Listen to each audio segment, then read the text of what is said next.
Magandang umaga at muli po nandito tayo sa Palengke ng Iba, Zambales. Napakaaga po po ngayon. And today is Sunday. Medyo kukunti pang tao kasi sobrang aga pa. Mga isla ko sa mahang ito, meron po tayong pusit na puti. Pusit na puti. Meron po tayong anulingan or rainbow fish. Ito ang tinatawag sa amin dito sa Iba, Zambales na matayar. Malalaking isla talaga yan. Pero masarap yan kahit ihaw.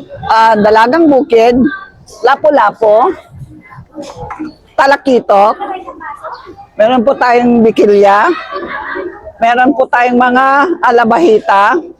Mga labahita, ito po yung tarian natin or sungayan.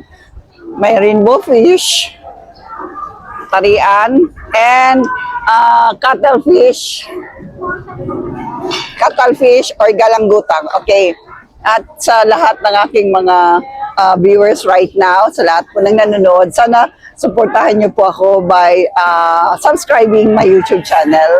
Po, ipapakilala ko po sa inyo ang aking mga isda. So you will know anong klaseng isda yan, lalo na sa mga hindi masyadong namamalingke or hindi namamalingke. Minsan hindi natin alam kung anong mga isdang kinakain natin. Basta kakain lang tayo ng isda. At minsan nasasarapan tayo ng isang klase ng isda but we don't know the name. So you have to watch my videos every day so you will know what kind of fishes that you are eating.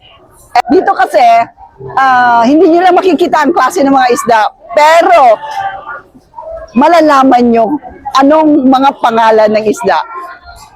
Ako rin before, hindi ako namamalingke, kaya hindi ko talaga alam ang mga isda. Ang alam ko lang na isda, hasa-hasa, alumahan, yellowfin, bluefin, tuna, bangus, tilapia. Yun lamang po ang alam ko.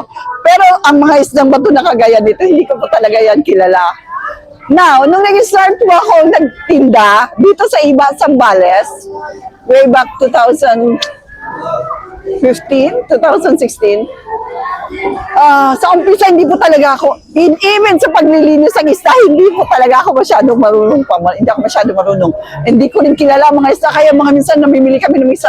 Anong isda to? Tinatanong ko yan. And little by little, slowly, na-memorize ko na po yung mga isda na yan. Kaya sabi ko, one day, kung yung ganito, magbablog ako. I started my vlogging September 2025. It's only last year.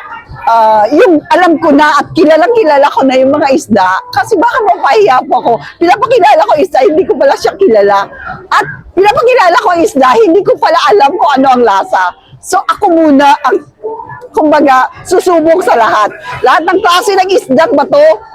Talagang tinikman ko yan. Lahat ng klaseng seafoods, talagang tinikman ko yan. Kaya alam ko yung lasa.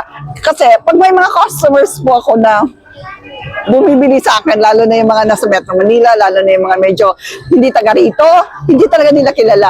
Minsan nagtatanong sila, anong klaseng, ano lutuin yan? So I told them, ma'am, ito po, ang isang ganitong isda, pwede pong lutuin ng ganito, ganyan-ganyan. And ma'am, napakasarap po niyang lutuin.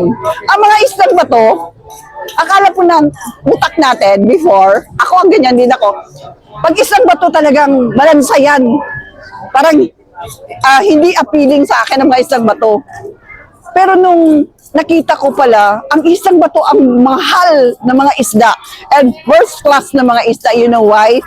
Kasi yun pala ang pinakamasarap na mga isda. Unlike sa mga tilapia, sa mga bangus, sa mga hasa-hasa, alumahan, hindi masyado yan. Pag pinirito mo lang yan, hindi masyado. Pero pag ang isang bato pinirito mo or sinigang mo or pesa, pangat, kahit pangat, napakalasa pala niyan. Napakasarap pala niyan kainin. So, yun po ang experience ko habang tumatagal akong nagtitinda dito sa palengke. And I can relate my experience to everyone who watch right now, who are watching right now, na talagang makaka-recommend ko. It's not because I'm selling these fishes, masasabi ko na sa inyo, or na, I'm thinking natin, nabobola ang mga tindera. No, I'm not. I'm telling you the truth, na talagang masarap po talaga siya. Sa mga nakatikim, or sa mga bumibili nito, sa mga suki ko, alam nila yon. Masarap talaga ang isang bato. That's why medyo mahal siya. Compared to other mga klase ng mga isda, hindi sila masyadong mahal, mura lang. Pero kahit na tilapia ngayon, tumataas na rin eh. So lahat talaga tumataas. So yun naman po sa bagang ito. Magandang umaga and God bless everyone.